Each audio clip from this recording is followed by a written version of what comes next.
एक तरफ प्रधानमंत्री नरेंद्र मोदी इजरायल के 2 दिवसीय दौरे पर हैं, जहां वो रक्षा और सुरक्षा सहयोग को मजबूत करने का काम कर रहे हैं, तो वहीं उत्तर प्रदेश के मुख्यमंत्री योगी आदित्यनाथ सिंगापुर, जापान के 4 दिनों के दौरे पर हैं। योगी सिंगापुर से आज सीधे जापान पहुंचे, जहां वो कई जापानी कंपनियों के निवेशकों से मिले और राज्य को वैश्विक निवेश का केंद्र बनाने के प्रयास को गति दी। लेकिन इसके बीच जापान की राजधानी टोक्यो में दिखा कि यहां भी योगी मॉडल चलता है। जिस तरह योगी ने सड़क पर नमाज पढ़ने वाले मियां भाई का इलाज यूपी में किया है, ठीक वही मॉडल जापान ने भी अपना लिया है। यकीन नहीं होता तो देखिए।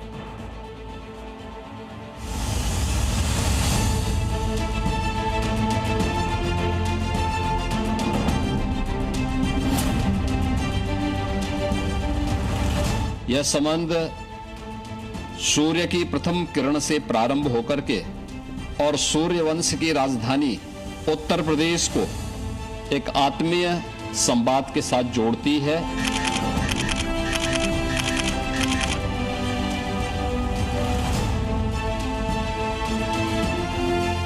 सीएम योगी के जो दिशा निर्देश हैं कि उत्तर प्रदेश में वहाँ पर सड़कों पर नमाज नहीं पढ़ी जाएगी, वही नियम जो है अब यहाँ की जो सरकार है उसको फॉलो कर रही है। जापान की धरा पर भगवाधारी योगी।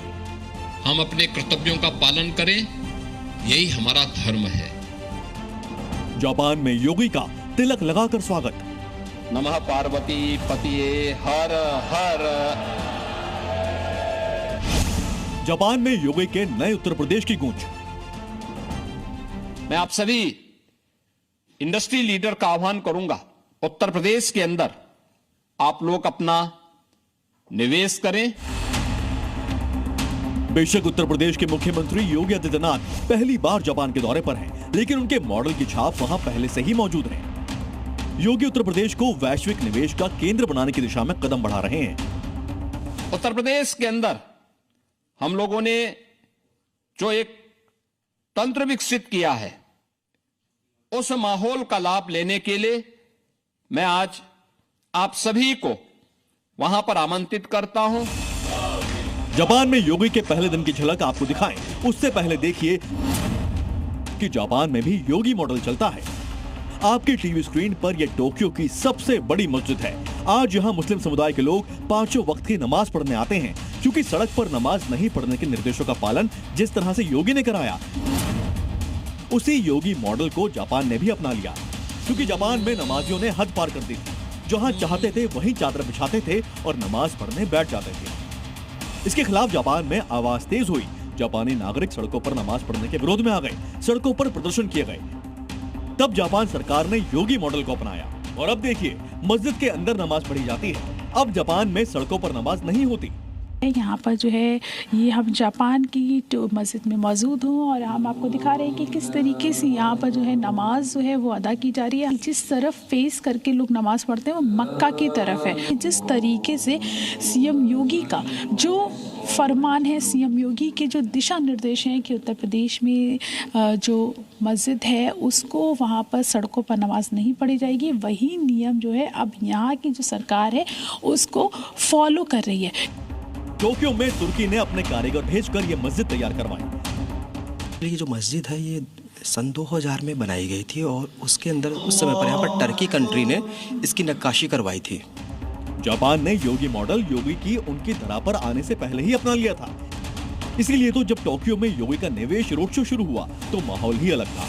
मंच पर सीएम योगी के आने से पहले ही देश की बड़ी ऑटोमोबाइल कंपनियों के प्रतिनिधि उत्तर प्रदेश की तारीफों के पुल बांध रहे थे। यही योगी राज में बदलाव और नए यूपी की तस्वीर पेश करता है।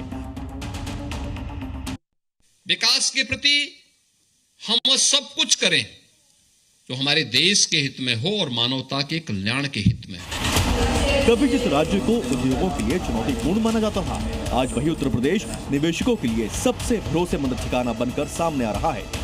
यही कारण है कि योगी आदित्यनाथ के जापान दौरे के पहले ही दिन औद्योगिक निवेश के क्षेत्र में बड़ी सफलता मिली। कई जापानी कंपनियों के साथ लगभग 11,000 करोड़ रुपए के करार किए गए। इन करारों से कृषि यंत्र निर्माण, औद्योगिक मशीन निर्माण, एडवांस इलेक्ट्रॉनिक उपकरण जैसे क्षेत्रों में निवेश को बढ़ावा मिलेगा। योगी टोक्यो नगायो के बीच चलने वाली जापानी मैग्लेव ट्रेन से 100 किलोमीटर की यात्रा करेंगे। ये ट्रेन चुंबकीय शक्ति से हवा में तैरते हुए 600 किलोमीटर प्रति घंटा की रफ्तार से चलती है। इस यात्रा का उद्देश्य उत्तर प्रदेश में एडवांस मेट्रो और हाई स्पीड कनेक्टिविटी को बढ़ावा देना है। इस समय हम मौजूद हैं जापान मेट्रो में। ये कोई मामूली मेट्रो नहीं, ये वो मेट्रो है जो कि हवा से बातें करते हुए चलती है। 100 किलोमीटर प्रति घंटे की रफ्तार से मेट्रो की रफ्तार होती है और यही अत्याधुनिक जो मेट्रो है वो जल्द ही अपने यूपी और उत्तर प्रदेश में भी दौड़ेगी।